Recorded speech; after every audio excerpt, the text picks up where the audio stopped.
আসসালামু আলাইকুম। কি অবস্থা সবার? আশা করি সবাই ভালো আছো। আজকে আমরা রাইট ফর্ম অফ ভার্বের কিছু নিয়ম দেখব। আশা করি সবাই আমার সাথেই থাকবে এবং নিয়মগুলো আত্মস্থ করার মাধ্যমে তোমরা শিখতে পারবে।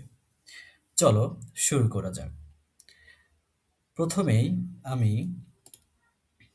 একটা নিয়ম লিখি।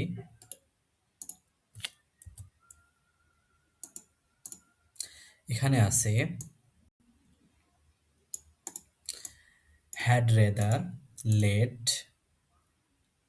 তারপরে হচ্ছে would better, had better, need not, do not, does not, did not, did never এগুলো থাকলে কি হয় ইত্যাদি এরপর ভার্বের প্রেজেন্ট ফর্ম হয় অর্থাৎ ভার্বের ভি ওয়ান ফর্মটা যেটা আছে সেটা হয়। তাহলে আমরা একটা উদাহরণ মাধ্যমে দেখার চেষ্টা করি যে আমি যদি বলি যে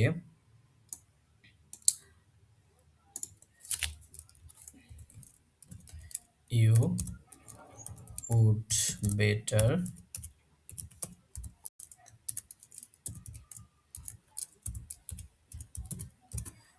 গো হোম। এখানে দেখো আমরা একটা বাক্য লিখেছি যেখানে আছে হচ্ছে you would better go home. এখন আমরা এখানে কি বললাম যে had rather, let, would better, had better, need not ইত্যাদি এগুলোর পরে সবসময় কি হয় ভার্বের প্রেজেন্ট ফর্ম হয়।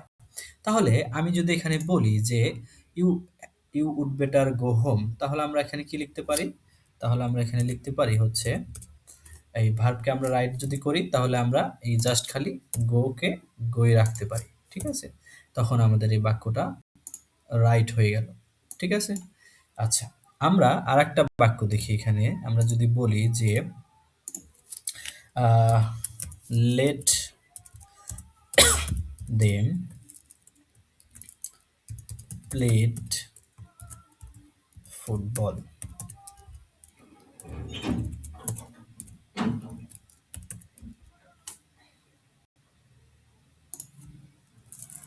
আচ্ছা, তাহলে আমরা এখানে কি লিখলাম? Let them play football. এখন এখানে কি আছে? আমি লিখলাম হচ্ছে প্রথমে লেট, তারপর দেম প্লে ফুটবল। এখন আমরা একটা জিনিস খেয়াল করি, এই লেটটা হচ্ছে কি এমন একটা জিনিস যেটার পরে অবজেক্টিভ ফর্ম হয়। যদি নাউন প্রোনাউন থাকে তাহলে সেটার অবজেক্টিভ ফর্ম হয়। ঠিক আছে? আচ্ছা, তাহলে এখানে আমরা দেম না দেলা দে না লিখে কি করেছি আমরা দেম লিখেছি। ঠিক আছে? দেখো এই যে দেম লিখেছি। এখন আমি এখানে কি দিয়েছি? প্লেট। আমরা এখানে কি বললাম যে ভার্বের প্রেজেন্ট ফর্ম হবে অর্থাৎ ভি ওয়ান ফর্ম। তাহলে আমরা এখানে প্লেট হবে? অবশ্যই না। তাহলে আমাদের এই প্লেডের প্রেজেন্ট ফর্ম কি? অবশ্যই আমরা জানি যে প্রেজেন্ট ফর্ম হচ্ছে প্লে। ঠিক আছে? সুতরাং আমাদের এখানে আমরা যদি লিখি তাহলে এখানে জাস্ট খালি প্লেটা দিলেই এখানে বাক্যটা সঠিক হয়ে গেল। ঠিক আছে? আচ্ছা, তাহলে আমাদের আশা করি এই নিয়মটা ক্লিয়ার যে had rather, let, would better, had better, need not, do not, does not, did not ইত্যাদি ভার্ব যদি থাকে তাহলে আমাদের সবসময় ভার্বের প্রেজেন্ট ফর্ম হয়। ঠিক আছে? এখন আমি যদি আরেকটা বাক্য লিখি, যদি এখানে লিখি যে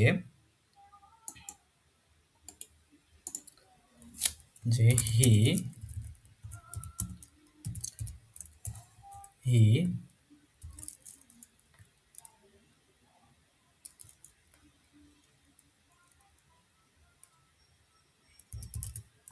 প্লে নট ক্রিকেট ইয়েস্টারডে। আচ্ছা, এখানে একটা জিনিস খেয়াল করো, আমরা এখানে কি লিখেছি? হি প্লে নট ক্রিকেট ইয়েস্টারডে। এখন দেখো এখানে সবাই খেয়াল করো, এখানে কি দেওয়া আছে? প্লে দেওয়া আছে এবং নট দেওয়া আছে এবং এখানে একটা টেন্স নির্দেশক শব্দ দেওয়া আছে ইয়েস্টারডে। আমরা জানি যদি ইয়েস্টারডে থাকে তাহলে সেই টেন্সটা কি হয়? অবশ্যই পাস্ট টেন্স হয়। ঠিক আছে? এখন আমরা এখানে খেয়াল করি, এখানে কি করেছে? নট দিয়েছে। নিশ্চয়ই আমাকে কি করতে বলছে? এই জিনিসটা নেগেটিভ করতে বলছে। কি করতে বলছে? নেগেটিভ। ঠিক আছে? এখন যদি আমরা এটাকে রাইট ফর্ম অর ভার্বে নিয়ে আসি, তাহলে আমরা কি করতে পারি? আমরা অবশ্যই কি করব? যদি আমরা জানি কি একটা বাক্যকে পজিটিভ থেকে নেগেটিভ করার সময় কি করা হয়? সাবজেক্ট যদি মূল ভার্ব থাকে, এটা কি? একটা মূল ভার্ব। এটা নট, এটা এটা কি? নট সাহায্যকারী ভার্ব। এটা একটা মূল ভার্ব। আমরা কি জানি যে যদি মূল ভার্ব থাকে তাহলে মূল ভার্ব প্লাস যদি নেগেটিভ করতে হয় ডু, তারপরে কি আছে? ডু, ডিড, তারপরে হচ্ছে does. Do, did, does plus plus হচ্ছে ভি নট, তারপরে প্লাস V1,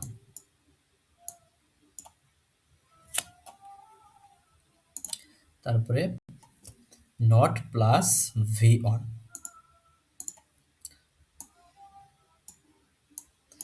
ঠিক আছে? আমাদের গঠনটা হচ্ছে এটা। আমরা যদি পজিটিভ থেকে নেগেটিভ বাক্যে রূপান্তর করি তাহলে স্ট্রাকচারটা হচ্ছে এইটা। ঠিক আছে? এই যে স্ট্রাকচার হচ্ছে এইটা। এখন তুমি খেয়াল করো, আমরা এখানে কি আছে? নট করতে হবে, নেগেটিভ করতে হবে। তাহলে আমরা এখানে কি করতে পারি? স্বভাবতই এটা কি দেওয়া আছে? টেন্স নির্দেশক একটা শব্দ দেওয়া আছে। তাহলে এটা আমরা কি পাস্ট ধরে নিলাম। এই পাস্ট।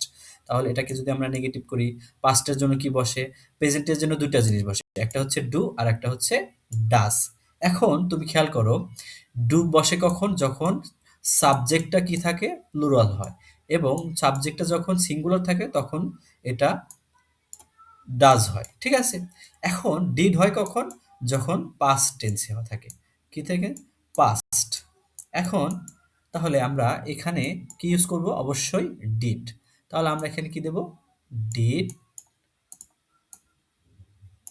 নট, তারপরে হচ্ছে প্লে। তাহলে এবার বুঝতে পেরেছো? আমি আশা করি তোমরা যারা এই ভিডিওটা দেখছো অবশ্যই তোমরা বুঝতে পেরেছো। আচ্ছা, আমি এবার পরের নিয়মটাতে চলে যাই। পরের নিয়মটা কি আছে?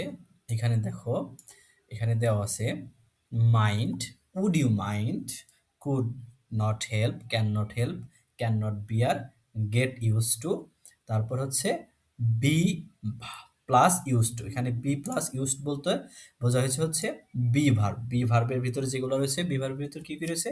অ্যাম, is, are, was, were, be, being, এগুলা। তারপরে যদি ইউজ টু থাকে, এরপরে ভার্বের সাথে কি হয়? আইএনজি যুক্ত হয়। তাহলে আমরা একটু উদাহরণের মাধ্যমে দেখার চেষ্টা করি। আমি যদি এখানে লিখি যে would you mind open the door. খেয়াল করো সবাই,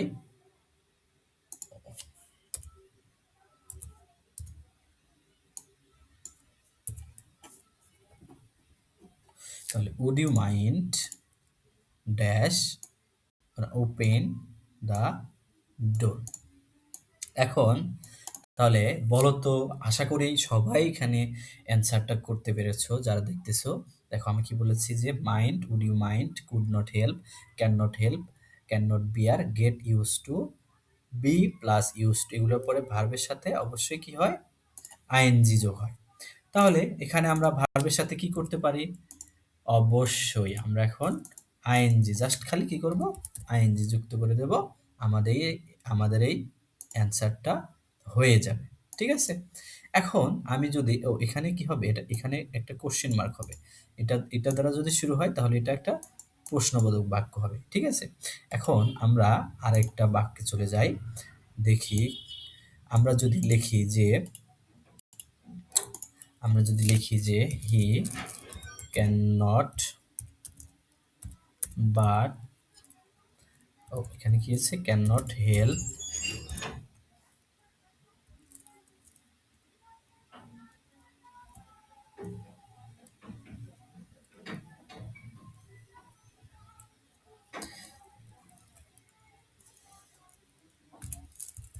he cannot help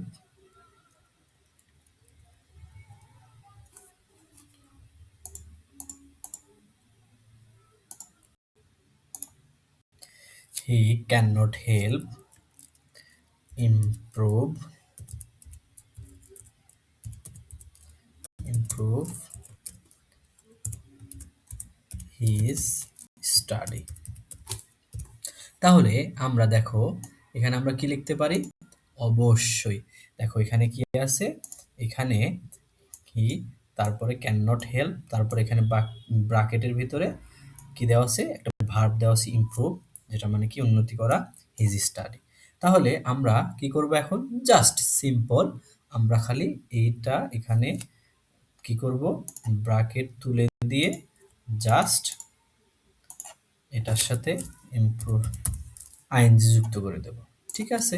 একদম সিম্পল, একদম সহজ, কোনো সমস্যা নাই, কোনো ঝামেলা নাই। এখন যদি আমরা আরেকটা বাক্য দেখি, যে দেখো যদি লিখি যে দে গেট ইউজ টু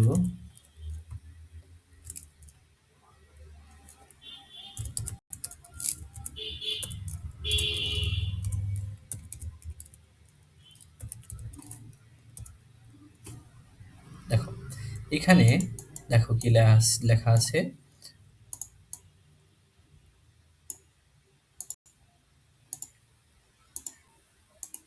দেখো তাহলে আমরা কি করব? অবশ্যই তুমি নিশ্চয়ই এখন বুঝতে পেরেছো যে আমাদের এখানে কি করা উচিত।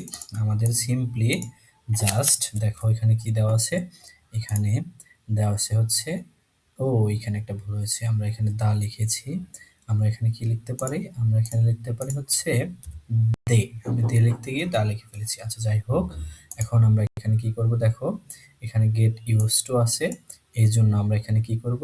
এই প্লে ভার্বকে আমরা প্লে সাথে আইএনজি করে দেব। ঠিক আছে? তাহলে আমাদের এখানে ভার্বটা এটা কি হবে? Right form of verb প্লেই। আশা করি সবাই বুঝতে পেরেছো। এখন আমি এখানে কি বলেছি যে বি প্লাস ইউজ টু, এক্ষেত্রে তুমি খেয়াল করো যে বি প্লাস ইউজ টু কেমনে হবে। বি বি ভার্বগুলো অবশ্যই তোমরা চেনো, আমি আশা করি সবাই চেনো। তাহলে এখন আমি যদি বলি যে বি ভার্ব হি হি তারপর বি ভার্ব কিসে কি প্রেজেন্টের জন্য হি এর সাথে কি বসতে পারে? অবশ্যই হি ইজ, তারপরে কি আছে যে ইউজ টু, বি ভার্ব, তাহলে এখন আমি ইউজ টু দিলাম, ইউজ টু, তারপরে আমি এখানে ব্র্যাকেট দিয়ে দিলাম ধরো লিভ দেয়ার। তাহলে আমি এখানে কি লিখলাম যে he is use to live there. ঠিক আছে? অথবা আমি যদি এখানে লিখি যে এখানে ওয়াজ, সেটাও হবে, কোনো ব্যাপার না। তাহলে আমরা এখানে এটা লিখলাম। এখন আমরা দেখো এখানে বি ভার্ব প্লাস, এই যে be verb plus use two, এটা বুঝতে পেরেছো সবাই? আশা করি সবাই বুঝতে পেরেছো। এখন আমি এখানে কি করব? আমি এখানে জাস্ট সিম্পলি খালি এখানে এখানে ব্র্যাকেট তুলে দিয়ে আমরা এখানে এর সাথে লিভিং দেব। ঠিক আছে?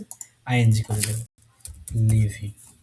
এই দেখো আমাদের রাইট ফর্ম অফ ভার্ব হয়ে গেল, আমরা ভার্বকে সঠিক ফর্মে লিখে ফেললাম। ঠিক আছে? তো বন্ধুরা, এইভাবে আমরা কিছু নিয়ম পড়ার মাধ্যমে আমরা রাইট ফর্ম কঠিন মনে হয় আমাদের কাছে, আমরা ইজি ভাবে বুঝতে পারবো। আশা করি সবাই বুঝতে পেরেছো। আজকে এই পর্যন্তই। তোমাদের যদি ভিডিওগুলো ভালো লেগে থাকে তাহলে তোমরা অবশ্যই চ্যানেলটাকে সাবস্ক্রাইব করে দেবে আশা করি। তো আজকে পর্যন্তই, সবাইকে আল্লাহ হাফেজ, আসসালামু আলাইকুম।